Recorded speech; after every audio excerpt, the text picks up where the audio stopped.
नमस्कार दोस्तों, गणिपुर math classes में आप सभी का स्वागत है। और हमारे जो कुछ विद्यार्थियों के ना जिनका एग्ज़ाम हो चुका है डिस्ट्रिक्ट लेवल पर, उन्होंने एक टॉपिक और बोला है कि सर ग्रीन हाउस प्रभाव, इससे रिलेटेड भी प्रश्न आपके एग्ज़ाम में आ सकते हैं। आए थे, उनका एक प्रश्न ये भी था ग्रीन हाउस प्रभाव से। तो मैं यहाँ पर ग्रीन हाउस के बारे में आपको कंप्लीट बता रहा हूँ, क्या होता है क्या नहीं। ठीक है, तो इस क्विज़ के माध्यम से मुख्य रूप से तो आपको क्या देखना है, ये है जैसे पहला प्रश्न है, निम्न में से कौन सी गैस ग्रीन हाउस प्रभाव के लिए जिम्मेदार है। तो एक तो आपको ये जो गैस दे रखी है ना, ये सब गैस पता होना चाहिए, इनका क्या नाम होता है। ठीक है, इनका पूरा नाम, ये सारी चीज़ें आपको होनी चाहिए। तो इसके लिए और ग्रीन हाउस में कौन कौन सी गैस होती हैं, इनके बारे में भी आपको जानकारी होनी चाहिए। तो इसको मैं एक ट्रिक के माध्यम से आपको बताने की कोशिश कर रहा हूँ। देखो वो ट्रिक कौन सी है, वो आपकी जो ट्रिक है वो यहाँ पर मैं बता रहा हूँ। ठीक है, देखो अब इसके अंदर सबसे पहले तो एक जो ट्रिक है वो है ओ मीना। ओ मीना, कल, काजल, कल काजल लगाना। ठीक है, ये एक ट्रिक है कि ओ काजल कल मीना, कल ओ मीना कल काजल लगाना। अब इसमें आपको ये क्या है, इनके बारे में आपको देखना है कि कौन कौन सी गैसें हैं जो कि ग्रीन हाउस प्रभाव की गैसें हैं।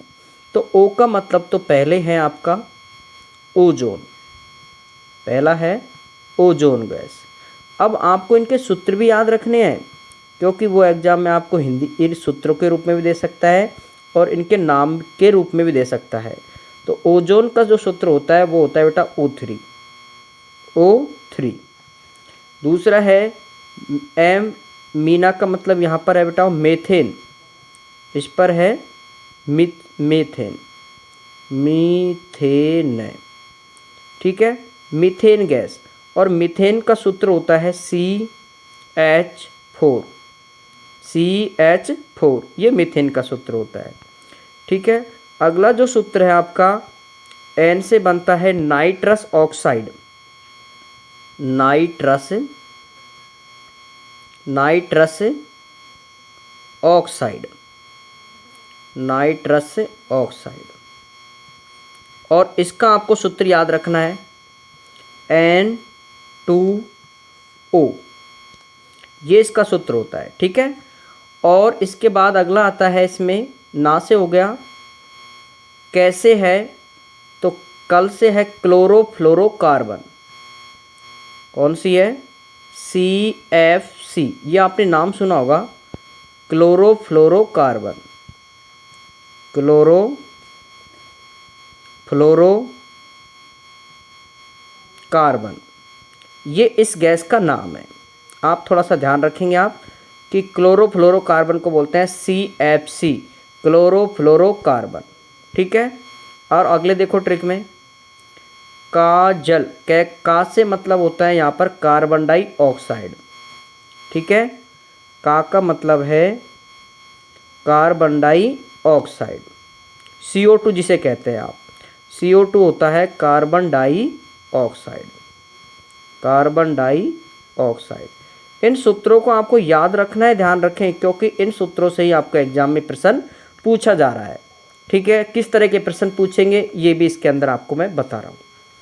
अगला है काजल, तो जल का मतलब यहाँ पर है जल वाष्प, जल का मतलब है जल वाष्प। देखो जैसे मतलब है जल वाष्प, जल वाष्प। ठीक है, ये एक तरह से भाप के जो जल वाष्प होता है, हल्के हल्की बूंदे रूप में। तो ये आपका कुछ गैसों का था जो आपको मैंने ट्रिक के माध्यम से बताने की कोशिश की है। और ये सभी जो गैसें हैं वो है ग्रीन हाउस प्रभाव की गैसें, ग्रीन हाउस प्रभाव की गैसें। ओजोन का सूत्र होता है O3, मीथेन का होता है CH4, नाइट्रस ऑक्साइड का होता है N2O, और क्लोरोफ्लोरोकार्बन होता है CFC और CO2 होता है कार्बन डाइऑक्साइड। ये सूत्र आपको याद रखने हैं अच्छे से। अब यहाँ पर आप क्विज देखेंगे। देखो, निम्नलिखित में से कौन सी गैस ग्रीन हाउस प्रभाव के लिए जिम्मेदार है? तो इसका जो आंसर है आपको पता होगा। देखो, इसके अंदर ये भी गैस नहीं है नाम, ये भी नहीं है, ये भी नहीं है। कौन सी गैस है? ओ, फर्स्ट CO2। तो फर्स्ट का जो आंसर है वो हो जाएगा आपका CO2। CO2, ठीक है। ये इस गैस का जो है उसका नाम है यहाँ पर CO2 कार्बन डाइऑक्साइड। नेक्स्ट प्रश्न है, निम्नलिखित में से कौन सी गैस ग्रीन हाउस गैस नहीं है? अभी मैंने आपको नाम बताया कि कौन सी गैस नहीं है। तो नाइट्रोजन ऑक्साइड N2O ये होती है। ओजोन O3 ये मैंने बताई थी। सल्फर डाइऑक्साइड SO2 ये बताई थी क्या? बताओ। तो ये नहीं है। तो इसका जो आंसर आएगा वो आएगा 3 नंबर की, केवल 3 नहीं है, क्योंकि उसमें आपसे नहीं वाला शब्द पूछा है। नहीं, इस पे फोकस रखेंगे आप। नेक्स्ट है, निम्नलिखित में से कौन सी वायुमंडलीय गैसें ग्रीन हाउस गैसें बनाती हैं? तो कौन कौन सी बनाती है? देखो, CO2 होता है, बिल्कुल। नाइट्रोजन N2, ऑक्साइड N2O और जल वाष्प। अब आपको पता है आपने कौन सी गैसें नहीं पढ़ी थी, अभी जस्ट बताया था। उसके अंदर आपने जो ये है N2 नाइट्रोजन गैस हमने नहीं पढ़ी है उसके अंदर। तो 2 हटा दो, बाकी सारे हैं। तो केवल 1, 3 और 5, क्योंकि 1, 3, 4 इसके अंदर ऑप्शन नंबर 2 नहीं आएगा, क्योंकि 2 में है नाइट्रोजन जो कि ग्रीन हाउस गैस नहीं होती है। अगला है, हरित गृह प्रभाव जो वायुमंडलीय तापमान में वृद्धि के कारण बन रहा है। तो इसका जो है भाई, हरित गृह प्रभाव जो वायुमंडल के अनुसार बन रहा है वो है कार्बन डाइऑक्साइड CO2।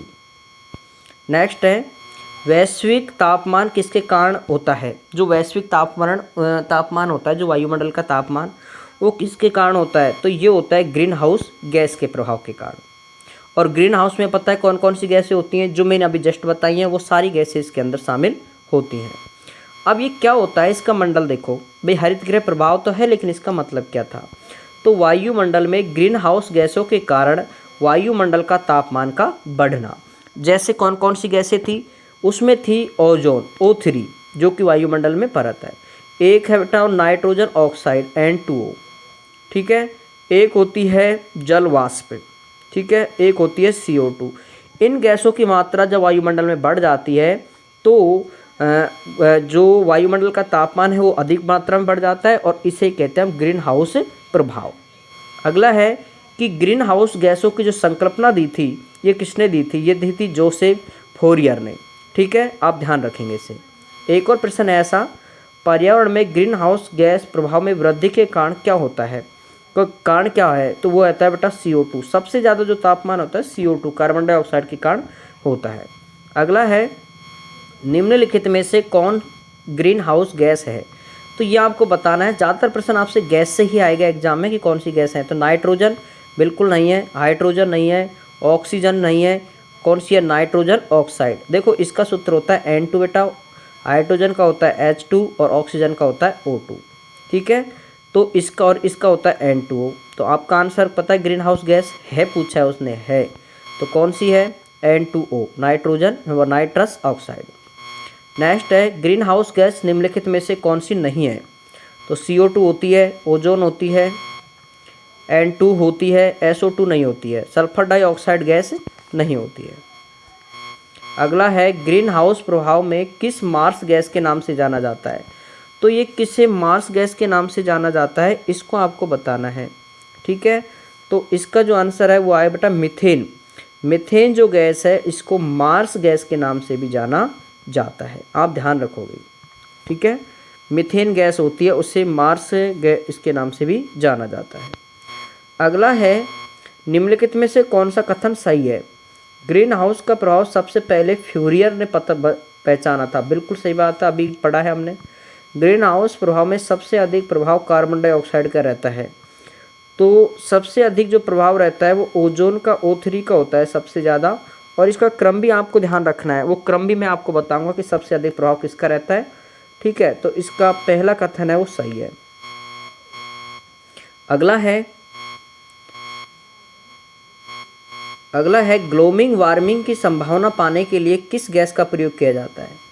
तो ग्लोबल वार्मिंग आपको पता है, जो वायुमंडल का तापमान अधिक मात्रा में बढ़ जाता है, इसे ग्लोबल वार्मिंग कहते हैं। तो ये प्रभाव होता है बेटे CO2 के कारण, कार्बन डाइऑक्साइड के कारण। नेक्स्ट है, निम्नलिखित में से किस ग्रीन हाउस गैसों में पशुपालन का परिणाम है। तो जो ये पशुपालन का जो परिणाम है वो है मीथेन। ध्यान रखें, हम उपरोक्त सभी नहीं आएगा, इसमें आएगा मीथेन, और मीथेन का फॉर्मूला आपको पता ही है CH4। अगला है, कौन सी गैस प्राकृतिक रूप से उत्पन्न होने वाली ग्रीन हाउस गैस नहीं है। तो इनमें से आपको बताना है कि कौन सी नहीं है। तो बेटा देखो, N2 होती है नाइट्रस ऑक्साइड, मीथेन होती है CH4, CO2 होती है कार्बन डाइऑक्साइड, इथेन नहीं होती है। और इथेन का फॉर्मूला होता है C2H3। ये मीथेन का फॉर्मूला होता है, इथेन का। ठीक है। अगला है, ग्रीन हाउस प्रभाव के बारे में निम्नलिखित में से कौन सा गलत है। तो ये कथनों में से आपको बताना है कि कौन सा गलत कथन है। ठीक है, तो ये देखें आप, मैं यहाँ पर सीधा आपको आंसर ही बता रहा हूँ।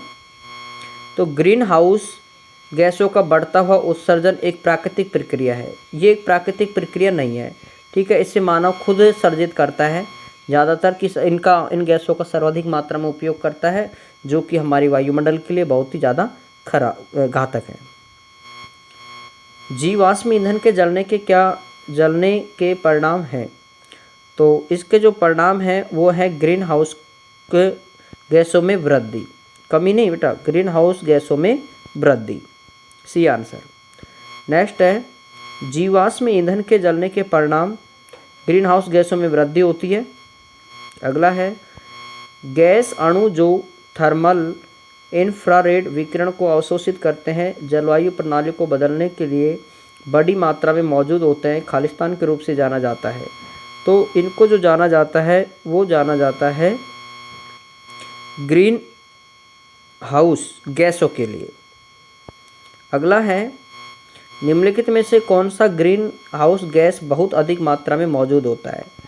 तो इसका जो है कि कौन होता है अधिक मात्रा में, तो वो होता है बेटे CO2 ये अधिक मात्रा में मौजूद होता है। नेक्स्ट है,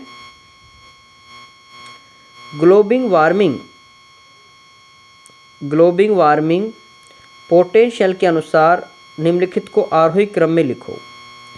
आरोही क्रम का मतलब है छोटा, आरोही का मतलब होता है यहाँ पर छोटा, छोटे से बड़ा, छोटे से बड़ा। तो इसमें सबसे पहले है CO2 कार्बन डाइऑक्साइड, उसके बाद में आता है बेटा मीथेन, मीथेन का होता है CH4। ये सूत्र याद रखने हैं आपको, मैं इसलिए लिख रहा हूँ। नाइट्रोजन ऑक्साइड N2O, और फिर लास्ट में आता है CFC क्लोरोफ्लोरोकार्बन। ये इनका क्रम होता है कि सबसे अधिक ग्लोबल वार्मिंग के लिए सबसे ज़्यादा होती है CO2, फिर उसके बाद होती है मीथेन CH4, फिर होता है नाइट्रस ऑक्साइड N2O, फिर होती है CFC क्लोरोफ्लोरोकार्बन। अगला है, निम्नलिखित में से कौन सी ग्रीन हाउस गैस नहीं है। तो ये प्रश्न आपने काफ़ी देखे, मीथेन है, हाइड्रोजन नहीं है, ये भी है और ये भी है। ठीक है। अगला प्रश्न है, प्राकृतिक रूप से पाई जाने वाली ग्रीन हाउस गैस जो सर्वाधिक ग्रीन हाउस इफेक्ट करती है। तो ये जो करती है सर्वाधिक वो होती है बेटे CO2।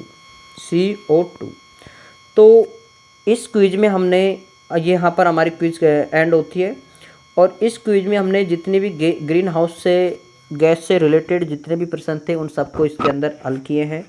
और ऐसे प्रश्न आपको एग्जाम में एक प्रश्न आपको देखने को मिल सकता है, क्योंकि जिन स्टूडेंटों ने दी है एग्ज़ाम वो इसके बारे में जानकारी बता रहे थे। ठीक है, इसलिए मैंने इसको अगला पार्ट के रूप में शामिल करके इनको पढ़ा दिया है। अब आपको मिलते हैं नेक्स्ट वीडियो में। जय हिंद, जय भारत। और सभी साथियों को, जितने भी विद्यार्थी हैं सभी को बेस्ट ऑफ लक, सभी के एग्ज़ाम बहुत ही अच्छे हो।